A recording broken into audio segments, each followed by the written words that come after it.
Dobrodošli u timov dnevnik borbe protiv stresa dan 2.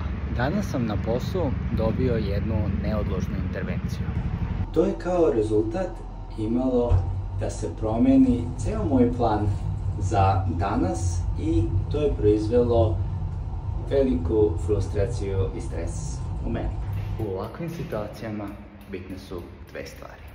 Prva je preventivno građenje otpornosti na stres, kao što je meditacija. A drugo je reaktivno. Šta je to što ti uradiš nakon što se desi stresna situacija? Kako reaguješ na nju? Da li od toga što se desilo napraviš još goru situaciju ili možda promeniš njeno značenje da je ipak to što se desilo dobro za tebe?